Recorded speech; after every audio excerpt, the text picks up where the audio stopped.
Hi, how are you doing today? I wanted to do a small series on something called the middle pillar path. And I want to start that by talking about connection. And by connection, what I mean is our collective connection, our divine connection, our conscience connection. So to start with that, and I'm going to use Jesus as an example for a few of these throughout this series. And, like I've said before, if you're offended by that, or if you feel that, like now this whole thing is a waste of time, I beg you to look into synchronicities and maybe do some looking into this repetitive pattern of messianic figures throughout time. Okay, so connection, or our connection.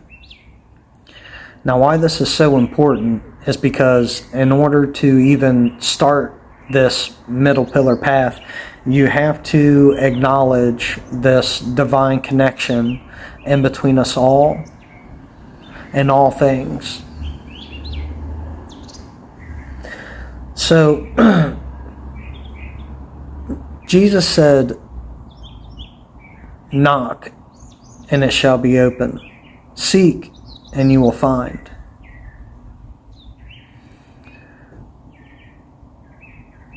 And that is the very foundation of beginning to walk this middle pillar path. You have to be on a journey of trying to find a higher inner self. In layman's terms, some might say to be good, right? But this is like beyond just being good in the physical and going through the motions. So you have to initiate yourself on this journey, this seeking, right? And if you are looking, you will find something. I'm not saying that you're going to have all the answers to all the world's knowledge in a quick amount of time, but if you're looking, you will be given what you're looking for. And that is the very first step. You have to be looking. You have to have a desire to want to find. You have to have a desire to want to grow, to learn and be more. And I don't mean more like everyone look at me, look at my growth more. What I'm trying to get at is more to the point of more on the inside. So imagine there's this little golden ball that sits about right here. And every time that you experience spiritual growth, it grows a little bit. The idea would be to have so much spiritual growth that that golden ball eventually kind of grows beyond and outside of you and encompasses you. So now what we've done here is we have taken something that was on the inside, that was being sheltered by the physical and the material and that kind of thought pattern, and we've expanded it to where now it shelters the material and the physical. So as humans, as people, we go through this process of something happens. We have these physical reactions, right? It could be anger, it could be sadness, it could be stress, it could be anxiety. But then after that fades a little bit, then we go inside. And then we start to kind of learn these lessons and have these epiphanies or maybe downloads of knowledge. But as you're going through that process, this inside, I think of it as like a golden ball, it begins to grow, right? And then once it gets to where you're completely encompassed by it, now everything that happens is passing through that before it gets to the material you, the physical you, the emotional reaction, all that kind of stuff.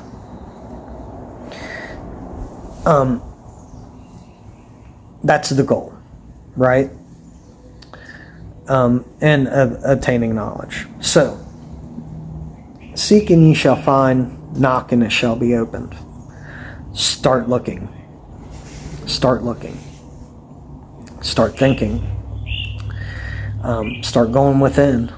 You have to go in. If you're looking at other people and their situations and their lives and trying to figure things out, you're going to be in for a very long ride. Go within yourself and seek answers about you, your own life, your own experiences. Not so much what people may have done to you, but maybe the things that you've done to people.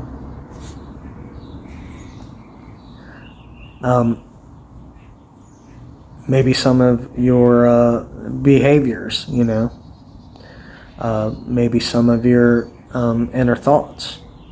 I believe Carl Jung referred to this as like the shadow self, right? So you have to go within so that way you can confront that shadow self, And when you're confronting that shadow self, what you're actually doing is you're seeking knowledge about yourself. And you're going to learn about yourself this way. And you're going to learn about people in general this way, because if it's true for you, more than likely, on that kind of deep level, it's going to be true for everyone else as well. Okay. So moving on from that, we have split a piece of wood and you will find me. Lift a stone and I am there. And, I believe that Jesus was trying to say that we are all a part of this divine source. And because we're all a part of this divine source, if you look upon me the same way that you look upon that divine source, you will find me in everything, because we're all connected. Everything's connected by this divine source.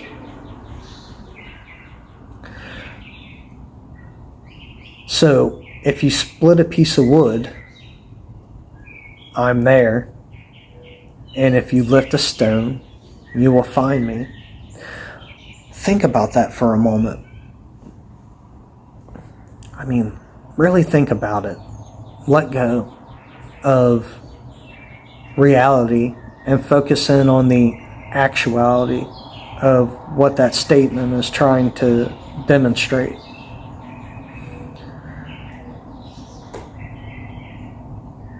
He's trying to say that we are all connected. Everything is connected. Everything is connected. And I want to challenge you to do something. I would like to challenge you to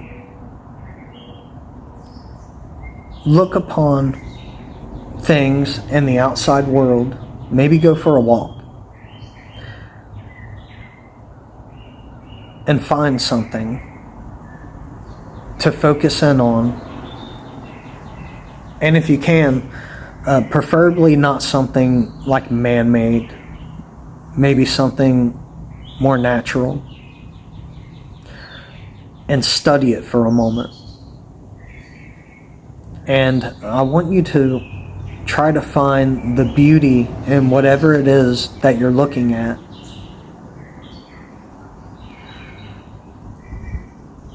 And not just look at it and be like, oh, I appreciate that, that's pretty. I mean, like, really try to find the intricate details on the outside of this thing, on the inside of this thing. Let your mind just go and find the beauty in it. A tree would be a good example. Find the beauty in it. And when you find that beauty, when it hits you, because you'll feel it, not only have you found the beauty in it, but you've connected with it on some kind of a cosmic level. You've acknowledged it and appreciated it. This is an exercise in helping build connection. Connection is so important. And I'm not saying like you need to run out and connect with everything that you see. It's a practice within yourself that when you look upon things, you're building a habit of trying to see the beauty in them before you make a judgment.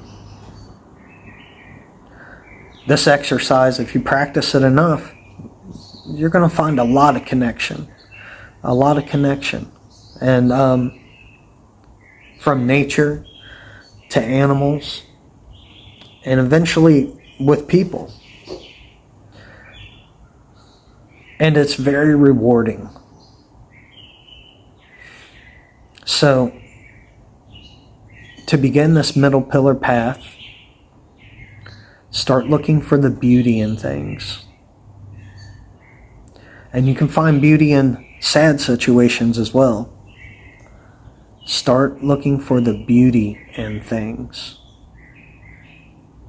And when you find that beauty, you'll establish a connection with it.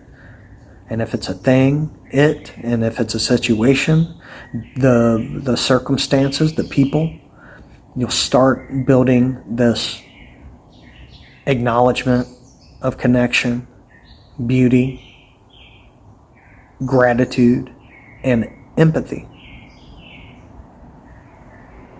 And that's where I want to go ahead and leave this video.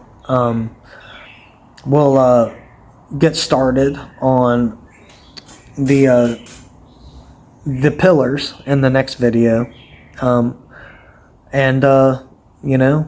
Just challenge you to do that. Take a walk. Sitting at a window, maybe look out. Try to focus in on something. Find the beauty in it. All right. Well, I appreciate you stopping in and taking the time to watch this video. And I'll continue on the series in the next one. Thank you.